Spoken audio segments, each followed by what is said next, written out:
My name is, thank you very much first for coming down and doing this for us, because I think it's important that you hear all sides of what need to be talked about with regard to NYRA and how they have contributed to the community. I'm going to go a little bit out of character and read my statement so that way I don't miss any other points. On behalf of Gateway Youth Outreach Incorporated, I feel compelled to address what I consider to be a very serious issue in the Elmont community as it pertains to Belmont Racetrack and the New York Racing Association. Let me first say that as a community advocate, I know very little about contracts between New York State and the New York Racing Association as it pertains to land or financial concerns. Those matters are concerns of entities outside of my purview and best addressed by those more knowledgeable than I. The issue I wish to address is one that directly affects those constituents I serve and is related to what I recognize as a 180-degree turnaround with regard to the New York Racing Association, relationship to the community as a whole, and Gateway Youth Outreach in particular.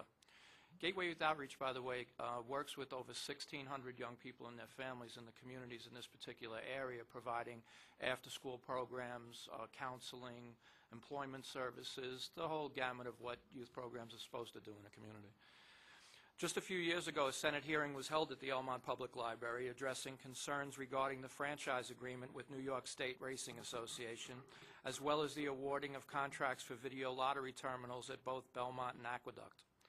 A reoccurring theme throughout that evening was that NYRA was not a good neighbor, shunned its responsibilities to the Elmont community, and had no mechanism in place for residents to voice those concerns. This was a troubling statement being made of what was and still is the largest landowner and employer in the Elmont community. As was later revealed, Charles Hayward, President and CEO of NYRA, was in the audience at that Senate hearing, and he certainly did hear what the community had to say. Not long after this meeting, Mr. Hayward assigned Joanne Adams to be NYRA's liaison to the Elmont community and made it NYRA's business to listen to and address the concerns of those who had issues with NYRA.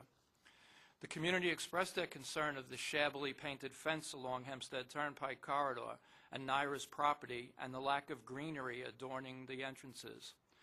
Within days, the painting of the fence would commence, and NYRA's gardeners were beautifying the entranceways.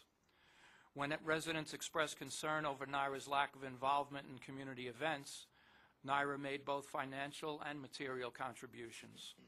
The Elmont Chamber of Commerce Family Field Day, the Elmont Clean Sweep programs, and others were sponsored primarily by NYRA, bringing together hundreds of residents to clean Hempstead Turnpike throughout Elmont to the Franklin Square border, and youngsters at the Family Field Day were given the opportunity to showcase their athletic and other related abilities at the field day.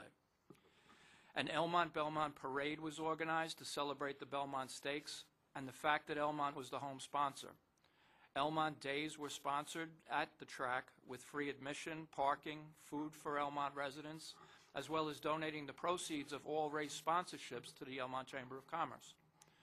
NYRA and its representative Joanne Adams have been regular and vocal participants in the Elmont Coalition for Sustainable Development, which was a project that Senator Johnson spoke about earlier with regard to the the Hempstead Turnpike corridor. One of the things that project is planning on doing is to be able to sustain the economic and aesthetic viability of that corridor. NYRA donated $25,000 to the Business Improvement District Establishment Committee, and Ms. Adams serves as a member of that board of directors.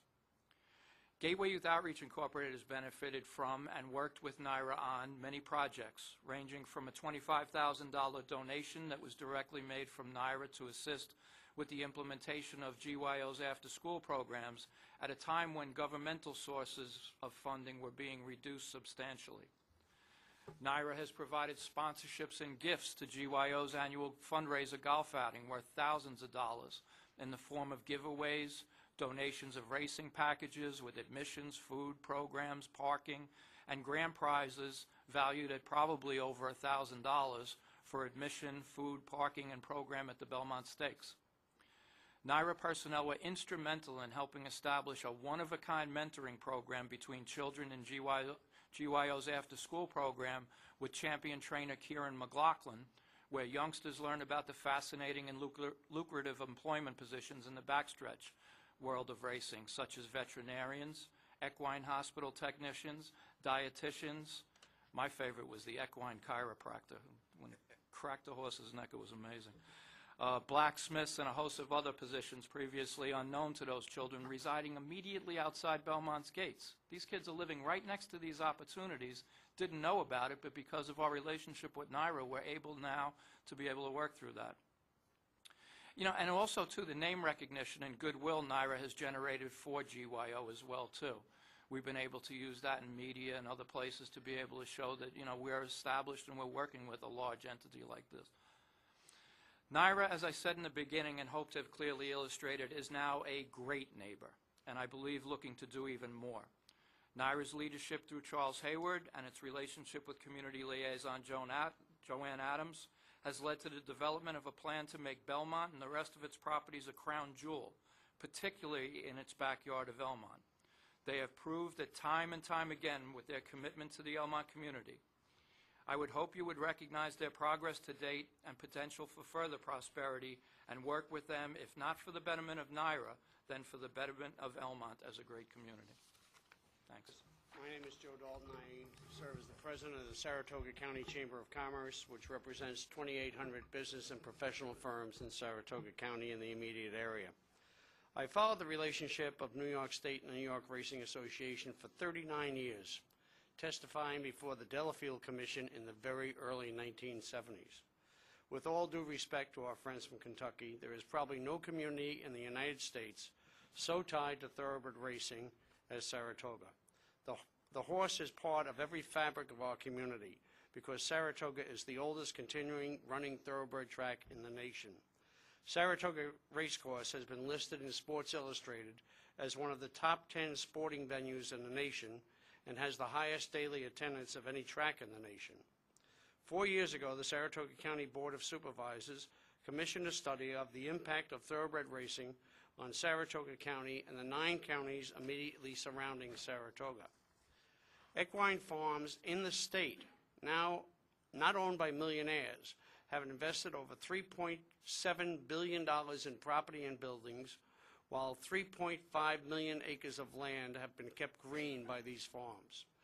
The economic impact of the thoroughbred is estimated in our 9-county area alone to be between $186 and $214 million, according to the professional study. In the state of New York alone, in 1903, the annual state income from thoroughbred racing is estimated at $7.7 to $8.3 million, with tens of thousands of employees relying on that industry. The industry is not just Long Island / New York and Saratoga. It's also the remainder of the state, with the Hudson Valley equal to both of the above in the number of thoroughbreds, and the remainder of the state makes up the remaining 25% of thoroughbred locations. As I stated, I have followed thoroughbred racing for almost 4 decades and watched the state of New York in its ever-ending search for cash almost destroy the industry. First it was OTB, then the lottery, then quick draw, and now independent casino operations. The state has taken the product of racing and given it to its competitors and has created other forms of gambling to drain the pool of disposable gambling revenues. I realize that none of the people at that head table are responsible for those actions, but you can be a major part of the solution to the problem.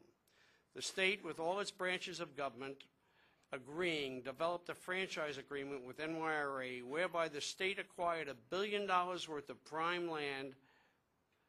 Part of the agreement was that if the state didn't have VLTs up and operating at Aqueduct by April 1, 2009, it would assure the monies would be available to pay operating and capital expenses for NYRA. That has not occurred, and the state is in default.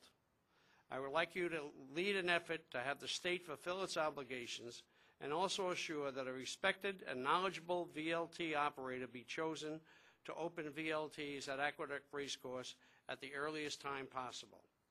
I am not here at the request of NYRA or any horse-related business, but as a representative of a group of concerned community leaders who recognize the threat to a continued thoroughbred industry. These leaders also realize the state has been losing $1 million a day for years without naming a VLT operator.